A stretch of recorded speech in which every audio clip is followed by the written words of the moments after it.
అందరికీ నమస్తే అండి. నా పేరు విష్ణు. నేను స్ప్రేయింగ్ డ్రోన్ డ్రైవర్ని. మీరు ఏ షాప్కి వెళ్ళినా అక్కడ ఫర్టిలైజర్స్ అండ్ పెస్టిసైడ్స్ అని రాసింది చూసే ఉంటారు. ఈ రెండింటి మధ్యలో తేడా గురించి ప్రతి రైతు ఖచ్చితంగా తెలుసుకోవాల్సిన అవసరం ఉంది.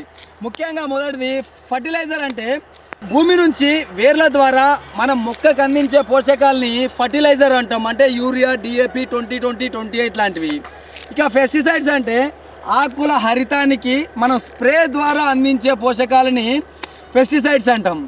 ఒకప్పుడు భూములు బలంగా ఉండేటివి, వీటి అవసరం లేకుండేది.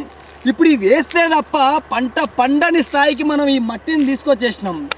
ఈ పెస్టిసైడ్స్లో ముఖ్యంగా 3 రకాలు ఉంటాయి. అందులో మొదటిది కలుపు మందులు, 2 పురుగు మందులు, 3 తెగులు మందులు. మీరు ఏ షాప్కి వెళ్ళినా కూడా ఆ ప్యాకెట్ మీద ఈ 3 పేర్లలో ఏదో ఒక పేరు ఖచ్చితంగా రాసే ఉంటుంది.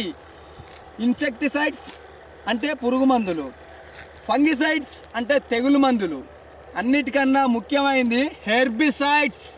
ఇంత గట్టిగా ఎందుకు చెప్తున్నాను అంటే అవి కలుపు మందులు. మీరు మొదటగా చెప్పిన ఇన్సెక్టిసైడ్స్ మరియు ఫంగిసైడ్స్ అంటే పురుగు మందులు, తెగులు మందులు మీరు డోస్ ఎక్కువ వేసి వాడినా కూడా అది భూమిపై ఎలాంటి ప్రభావాన్ని చూపెట్టదు. కానీ అసలైంది కలుపు మందులు. మీరు ముఖ్యంగా గుర్తుపెట్టుకోవాల్సింది, కలుపు మందులను డోసుకు మించి ఎప్పుడూ కూడా అస్సలు వాడకండి. కైండ్లీ రిక్వెస్ట్ రైతులారా, అస్సలు వాడకండి. ఎందుకనంటే కలుపు మందులు భూమిని పూర్తిగా సర్వనాశనం చేసేస్తాయి. మనకు అత్యవసరం ఉంది కాబట్టి కలుపు మందులు వాడాలి తప్ప అవసరానికి మించి ఎప్పుడూ కలుపు మందులు వాడకండి. భూమిని పూర్తిగా లూజ్ చేసేసి మళ్ళీ వచ్చే పంట ప్రభావాన్ని పూర్తిగా తగ్గించేస్తాయి. కలుపు మందులు డోసేజీకి మించి అస్సలు వాడకండి.